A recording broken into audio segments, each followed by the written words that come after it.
পুরো মধ্যপ্রাচ্য জুড়ে বাজছে তৃতীয় বিশ্বযুদ্ধের দামামা। ইসরায়েলের ভূখণ্ডে ইরানের ব্যাপক হামলার পরেই এবার হিজবুল্লাহর হামলা শুরু। ভয়ঙ্কর হামলা করে ইসরায়েলকে মাটির সঙ্গে মিশিয়ে দিচ্ছে হিজবুল্লাহ। এবারে হিজবুল্লাহর সঙ্গে যোগ দিয়েছে হামাস, হুতি, ইরাকের মিলিশিয়া ও ইরানের প্রক্সি বাহিনী। তবে ইরান ইসরায়েল পাল্টাপাল্টি চলছেই। ইরানের পরমাণু ও তেল কেন্দ্রে হামলা চালাতে পারে ইসরায়েল, ইসরায়েলের সঙ্গে থাকার অঙ্গীকার যুক্তরাষ্ট্রের। আর এরই মধ্যেই আমাদের হাতে এসে পৌঁছেছে গুরুত্বপূর্ণ আন্তর্জাতিক সংবাদ। শুরুতেই জানিয়ে দিব এই সংবাদগুলোর শিরোনাম। ইরান ইসরায়েল পাল্টাপাল্টি হুমকি, বড় যুদ্ধের দ্বারপ্রান্তে মধ্যপ্রাচ্য। পরেই জানাবো ইরানের গোয়েন্দা প্রধানই ছিল মোসাদের চর, মন্তব্য আহমেদিনেজাদের। এছাড়াও জানিয়ে দিব ইসরায়েলি হেলিকপ্টারে লেবাননের ভয়ঙ্কর ক্ষেপণাস্ত্র হামলা। জানাবো যুক্তরাষ্ট্রের সঙ্গে আলোচনা করেই ইরানে হামলা চালাবে ইসরায়েল। এছাড়াও জানিয়ে দিব ইসরায়েল স্বীকার করেছে কিছু ইরানি ক্ষেপণাস্ত্র বিমান ঘাঁটিগুলোতে আঘাত এনেছে, সত্য গোপন করার চেষ্টা এখনো। এবং সর্বশেষ জানিয়ে দিব বৈরুতে ইসরায়েলি বিমান হামলায় 6 জন নিহত। এতক্ষণ শুনছিলেন সংবাদ শিরোনাম, এবারে বিস্তারিত। তবে তার আগে আপনি যদি ইহুদিবাদী ইসরায়েলের ভূখণ্ডে ইরান সহ সকল প্রতিরোধকামী যোদ্ধাদের হামলাকে সমর্থন করে থাকেন তাহলে ভিডিওর কমেন্টস বক্সে ইয়েস লিখে জানিয়ে দিন আপনার মূল্যবান মতামত। আর যদি আপনি মনে করে থাকেন এই মুসলমানদের ক্রান্তিকালে সৌদি আরব সহ সকল মুসলিম বিশ্বের একত্রিত হয়ে ইসরায়েলের ভূখণ্ডে হামলা চালানো উচিত, তাহলে ভিডিওটিতে একটি লাইক দিয়ে চ্যানেলটি সাবস্ক্রাইব করে সম্পূর্ণ ভিডিও দেখার অনুরোধ রইল। বড় যুদ্ধের দ্বারপ্রান্তে মধ্যপ্রাচ্য, যুদ্ধের আগুনে পুড়ছে মধ্যপ্রাচ্য। ইসরায়েল ইরান সংঘাত চরমে পৌঁছেছে। পক্ষে ও বিপক্ষে পার্শ্ববর্তী দেশগুলোতেও যুদ্ধের মেঘ ঘনাতে পারে বলে আশঙ্কা বিশেষজ্ঞদের। ইসরায়েলে ইরানের উপর্যুপরি ক্ষেপণাস্ত্র হামলার পর কড়া হুঁশিয়ারি দিয়েছে প্রধানমন্ত্রী নেতানিয়াহু। তেল আবিবের সঙ্গে থাকার অঙ্গীকার করেছে ওয়াশিংটন। তেহরানও পাল্টা হামলার হুমকি দিয়েছে। এভাবেই চলছে পুরো মধ্যপ্রাচ্য। দামামা বেজে গিয়েছে ইরান ইসরায়েল যুদ্ধের। লেবাননে ইরান সমর্থিত সশস্ত্র গোষ্ঠী হিজবুল্লাহ প্রধান হাসান নাসরুল্লাহর মৃত্যুর বদলা নিতে ইসরায়েলে ভয়ঙ্কর হামলা চালিয়েছে তেহরান। গোটা ইসরায়েল জুড়ে আশ্রে পড়েছে প্রায় 200টি ব্যালিস্টিক মিসাইল। নিশানা করা হয়েছিল মোসাদের সদর দপ্তরকেও, কিন্তু অল্পের জন্য রক্ষা পেয়েছে সেটি। ইরানের ক্ষেপণাস্ত্রের আঘাতে কি পরিমাণ ক্ষয়ক্ষতি হয়েছে তা জানায়নি নেতানিয়াহুর সরকার। তবে কিছু স্কুল এবং ভবন ধ্বংসের চিহ্ন আন্তর্জাতিক গণমাধ্যমে প্রকাশিত প্রতিবেদনে দেখা গেছে। ইরানের ক্ষেপণাস্ত্র হামলার পর নেতানিয়াহু বলছে এর ফল ইরানকে পেতে হবে। ইরানে এবার যে ইসরায়েল পাল্টা হামলা চালাবে তাতে কোনো সন্দেহ নেই। সাবেক ইসরায়েলি গোয়েন্দা কর্মকর্তা আভি মেলামেদ বলেছেন, ইরানের হামলা হলো ইসরায়েলকে বড় ধরনের পাল্টা হামলার জন্য উস্কানি দেওয়া। আমরা ইরানি লক্ষ্যবস্তুগুলোতে উল্লেখযোগ্য ও তাৎক্ষণিক ইসরায়েলি জবাব দেখতে পাব। বিবিসি জানিয়েছে ইসরায়েলের এখনকার কৌশল হলো একসঙ্গে দুভাবে এগোনো, হত্যা, বিমান হামলা ও প্রতিরোধ, যার মাধ্যমে ইরান ও ছায়া শক্তিগুলোকে বুঝিয়ে দেওয়া যে ইসরায়েলে আঘাত করলে আরো বেশি শাস্তির মুখোমুখি হতে হবে। কিন্তু ইসরায়েলের প্রতিশোধ কেমন হতে পারে? ইরানে হামলার জন্য দীর্ঘদিনের একটি পরিকল্পনা ইসরায়েলের হাতে থাকবে। এর প্রতিরক্ষা প্রধান এখন পর্যালোচনা করে দেখবেন কখন ও কিভাবে ইসলামী প্রজাতন্ত্রে আঘাত করবেন। এর মধ্যে অবসম্ভাবী সামরিক লক্ষ্যবস্তু হবে স্থলভাগে, যেখান থেকে মঙ্গলবারের ক্ষেপণাস্ত্র হামলা হয়েছে। সুতরাং ফায়ারিং এর জন্য ক্ষেপণাস্ত্র যেখানে রাখা হয়েছে শুধু সেই জায়গায় নয়, বরং কমান্ড ও কন্ট্রোল সেন্টার এমনকি রিফুয়েলিং সেন্টারগুলোও এর আওতায় থাকবে। এমনকি ইসরায়েলের বিরুদ্ধে ক্ষেপণাস্ত্র হামলার নির্দেশ দিয়েছে যারা এটি পরিচালিত করেছে তাদের বিরুদ্ধে ইরানের অভ্যন্তরেই গোয়েন্দা তৎপরতা বাড়াতে পারে ইসরায়েল। আর যদি দেশটি আরও কিছু করতে চায় তাহলে তারা ইরানের পারমাণবিক স্থাপনাগুলোকে টার্গেট করতে পারে। ইতোমধ্যে ইরানের গোয়েন্দারাও জানিয়েছে ইসরায়েল যে কোনো সময় পরমাণু ও তেল কেন্দ্রে হামলা চালাতে পারে। তবে যে পথেই এগুক ইসরায়েল, এতেও ইরানের পাল্টা হামলা অবশ্যম্ভাবী হয়ে উঠবে। ক্ষেপণাস্ত্র হামলার প্রতিক্রিয়ায় কোনো প্রতিশোধ নেওয়ার চেষ্টা করলে ইসরায়েলের সব স্থাপনায় হামলা চালানোর হুঁশিয়ারি দিয়েছে ইরানের সামরিক বাহিনীর chief of staff major general Mohammad বাঘেরি। ফলে এর মাধ্যমে দেশ দুটি হামলা ও প্রতিশোধ চিরস্থায়ী এক চক্রে আবদ্ধ হয়ে পড়বে। যদিও সাবেক মার্কিন প্রতিরক্ষা মন্ত্রী মার্ক এসপার বলেছে ইরান বড় ধরনের কোনো যুদ্ধে জড়াতে চাইছে না। ইসরায়েলের সরাসরি সামরিক হামলার জন্য ইরানকে কঠোর পরিণতির হুমকি দিয়েছে যুক্তরাষ্ট্র। পরবর্তী করণীয় নির্ধারণে জোর দিয়েছে। হোয়াইট হাউসের জাতীয় নিরাপত্তা উপদেষ্টা জ্যাক সুলিভান বলেছে, এই বিষয়ে ইসরায়েলের সঙ্গে একযোগে কাজ করেছে যুক্তরাষ্ট্র। ওই অঞ্চল এখন উত্তেজনা পাল্টা উত্তেজনার একটি চক্রে পড়ে গেছে। প্রেসিডেন্ট জো বাইডেন গত কয়েক মাস ধরে তা এড়ানোর চেষ্টা করছেন যাতে গাজা যুদ্ধ ছড়িয়ে না পড়ে। এর মাঝে আবার ইসরায়েলকে নিরবিচ্ছিন্ন অস্ত্র সরবরাহ করে গেছেন। যুক্তরাষ্ট্র স্টেট ডিপার্টমেন্টের মুখপাত্র ম্যাথিউ মিলার বলেছে, এই অঞ্চলে উত্তেজনা কমাতে যুক্তরাষ্ট্র কূটনৈতিক ও প্রতিরোধ দুটোই চালিয়ে গেছে।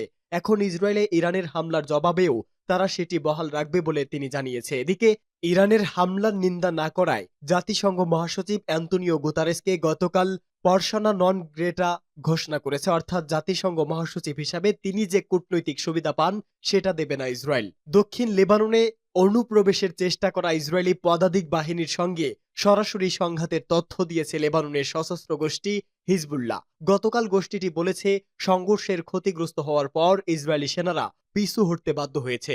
দক্ষিণ লেবাননে ইসরায়েল স্থল হামলা শুরু করার পর এটি হিজবুল্লাহ যোদ্ধা ও ইসরায়েলি বাহিনীর মধ্যে প্রথম সরাসরি সংঘাতের খবর। এটি স্থল অভিযান চালাতে গিয়ে হিজবুল্লাহর হামলায় এক ইসরায়েলি সেনা নিহত হয়েছে। অভিযান শুরুর পর থেকে এটা ইসরায়েলি সেনাবাহিনীর প্রথম কোনো সেনার মৃত্যু। দখলদার বাহিনীর পক্ষ থেকে এক বিবৃতিতে বলা হয়েছে, কমান্ডো ব্রিগেডের ২২ বছর বয়সী একজন নিহত হয়েছে। ইরানের গোয়েন্দা প্রধানই ছিল মোসাদের চর, বলছে আহমেদিনেজাদ। গত মঙ্গলবার রাতে ইরান সর্বকালের সবচেয়ে বড় আঘাতটি হানে ইসরায়েল ভূখণ্ডে। প্রায় ৪০০টি ব্যালিস্টিক ক্ষেপণাস্ত্রের মাধ্যমে এই হামলা চালায় ইরান। এই হামলার মাধ্যমে মধ্যপ্রাচ্যের পরিস্থিতি ভয়ঙ্কর হয়ে উঠল। কেননা হামলার প্রতিশোধ নিতে ইসরায়েল যদি পাল্টা প্রত্যাঘাত শুরু করে তাহলে যুদ্ধ যে আরো ভয়াবহ রূপ নেবে তা কে না জানে। ইসরায়েলের গোয়েন্দা সংস্থা মোসাদের কার্যক্রম ও প্রতিক্রিয়া নিয়ে শঙ্কা দানা বেঁধেছে। মোসাদের জাল যে পারস্য উপসাগরের তীরের শিয়া দেশটির ভিতরে কিভাবে ছড়িয়ে রয়েছে নাসরুল্লাহ মৃত্যুর পর তা নিয়ে বিস্ফোরক তথ্য দিয়েছে ইরানের সাবেক প্রেসিডেন্ট আহমেদিনেজাদ। তার দাবি, ইসরায়েলকে ঠেকাতে তেহরানের যে গোয়েন্দা সংস্থা রয়েছে তার প্রধানই ইহুদিদের হয়ে চরবিক্রি করছে। সম্প্রতি তুরস্কের যুক্তরাষ্ট্র ভিত্তিক সংবাদ মাধ্যম সিএনএনকে সাক্ষাৎকার দেন আহমেদিনেজাদ। সেখানেই মোসাদকে নিয়ে একের পর এক চাঞ্চল্যকর তথ্য দেন তিনি। তার দাবি, ২০২১ সালের মধ্যে এটা স্পষ্ট হয়েছিল যে তেহরানের গোয়েন্দা বিভাগের প্রধান ইসরায়েলের হয়ে কাজ করছে। সাবেক এই ইরানি প্রেসিডেন্ট সিএনএনকে বলেছে, ইহুদিরা আমাদের দেশের ভিতরে অনায়াসে জটিল অভিযান চালাতে পারে। এর জন্য যে তথ্যের প্রয়োজন সেটা পাওয়া ইসরায়েলের কাছে একেবারেই কঠিন নয়। আশ্চর্যজনকভাবে সব জেনেও তেহরান এ ব্যাপারে নীরব, যা বিপদের কারণ হতে পারে। তার দাবি, এটা কোনো বিচ্ছিন্ন ঘটনা নয়। ইরানি গোয়েন্দা বাহিনীতে এমন ২০ জন এজেন্ট রয়েছে যারা ইহুদিদের নিয়ে নিরন্তর কাজ করে যাচ্ছে। এই ডাবল এজেন্টরাই ইসরায়েলকে ইরানের পরমাণু কর্মসূচির সংবেদনশীল তথ্য তুলে দিয়েছে। ২০১৮ সালে ওই নথি চুরির সঙ্গে প্রত্যক্ষভাবে জড়িত ছিল তারা। ইরান পরমাণু হাতিয়ার তৈরির উদ্যোগী হওয়ার প্রথম দিন থেকেই তাতে বাধা দিয়ে আসছে ইসরায়েল। এই কর্মসূচির সঙ্গে জড়িত একাধিক ইরানি গবেষকদের রহস্যজনক মৃত্যুও হয়েছে, যার নেপথ্যে ইহুদি দেশটির গোয়েন্দা সংস্থা মোসাদের হাত রয়েছে বলেই মনে করে বিশেষজ্ঞ মহল। ইসরায়েলি হেলিকপ্টারে লেবাননের ক্ষেপণাস্ত্র হামলা। ইসরায়েলি হেলিকপ্টারে ক্ষেপণাস্ত্র হামলা চালিয়েছে লেবাননের প্রতিরোধ যোদ্ধা হিজবুল্লাহ। সেনাবাহিনীর একটি হেলিকপ্টারে এই হামলা চালানো হয়। আল জাজিরার এক প্রতিবেদনে এ তথ্য জানানো হয়েছে। হিজবুল্লাহ জানিয়েছে, তারা উত্তর ইসরায়েলের বেইত হিলেলের উপর দিয়ে উড়ন্ত একটি ইসরায়েলি সামরিক helicopter surface two air missile নিক্ষেপ করেছে। তাদের হামলার ফলে এটি পিছু হটতে বাধ্য হয়েছে।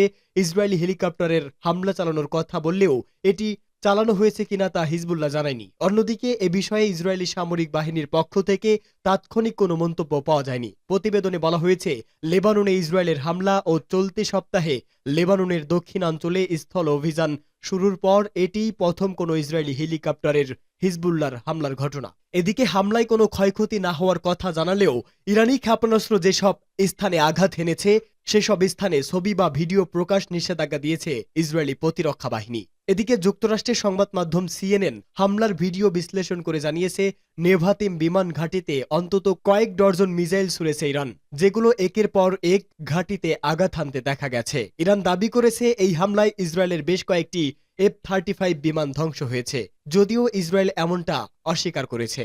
যুক্তরাষ্ট্রের সঙ্গে আলোচনা করেই ইরানে হামলা চালাবে ইসরায়েল। মধ্যপ্রাচ্য জুড়ে চলছে যুদ্ধের দামামা। বিশ্লেষকদের আশঙ্কা, যে কোনো সময় পুরো এই অঞ্চল জুড়ে যুদ্ধ ছড়িয়ে পড়তে পারে। ইসরায়েলকে লক্ষ্য করে গত মঙ্গলবার ক্ষেপণাস্ত্র নিক্ষেপ করে ইরান। দেশটির দাবি, তাদের ছোড়া ক্ষেপণাস্ত্রে 90% ইসরায়েলের আঘাত এনেছে। এই অতর্কিত হামলার প্রতিশোধ নিতে কড়া হুঁশিয়ারি বার্তা দিয়েছে ইসরায়েল। বিবিসি বলছে, এই মুহূর্তে মধ্যপ্রাচ্য একটি বিপজ্জনক পরিস্থিতির মধ্যে আছে। এর মধ্যে ইসরায়েলি প্রধানমন্ত্রী বেঞ্জামিন নেতানিয়াহু বলছে, এই হামলার কড়া মূল্য দিতে হবে ইরানকে। তবে ইসরায়েল কি ধরনের হামলা চালাবে সেই সম্পর্কে এখন পর্যন্ত বিস্তারিত কিছুই জানায়নি। এদিকে মার্কিন প্রেসিডেন্ট জো বাইডেন বলছে, তিনি ইরানের পারমাণবিক স্থাপনায় ইসরায়েলের প্রতিশোধমূলক হামলাকে সমর্থন করেন না। তিনি বলেছেন, ইরানে ইসরায়েলের হামলার প্রতিক্রিয়ায় ইসরায়েল কি করতে চলছে, যুক্তরাষ্ট্র সেই বিষয়ে ইসরায়েলিদের সঙ্গে আলোচনা করবে। ইসরায়েলের সাবেক প্রধানমন্ত্রী নাফতালি বেনেট বলেন, 50 বছরের মধ্যে এটাই সবচেয়ে বড় সুযোগ মধ্যপ্রাচ্যের চেহারা পাল্টে দেওয়া। ইরানের সন্ত্রাসী সরকারকে মারাত্মকভাবে পঙ্গু করে দিতে তাদের পরমাণু অবকাঠামোর দিকে নজর দেওয়া উচিত ইসরায়েলের, এমনটা মনে করছেন বেনেট। বিবিসি প্রতিবেদনে বলা হয়েছে, জো বাইডেন ভূমধ্য সাগরে আরও সেনা পাঠিয়ে ইরানকে ইঙ্গিত করছে যে যদি ইসরায়েলের উপর আঘাত আসে সেটি যুক্তরাষ্ট্রের উপর আঘাত বলেই বিবেচিত হবে। সত্য গোপন করার চেষ্টা। ইসরায়েল স্বীকার করছে, কিছু ইরানি ক্ষেপণাস্ত্র বিমান ঘাঁটিগুলোতে আঘাত এনেছে। ইহুদিবাদী ইসরায়েলের বর্বর সামরিক বাহিনী শেষ পর্যন্ত স্বীকার করতে বাধ্য হয়েছে যে মঙ্গলবার দিবাগত রাতে যে শত শত ব্যালিস্টিক ক্ষেপণাস্ত্র দিয়ে ইসরায়েলের উপর ইরান হামলা চালিয়েছে তার কিছু ক্ষেপণাস্ত্র তাদের বিমান ঘাঁটিগুলোতে ভয়ঙ্করভাবে আঘাত এনেছে।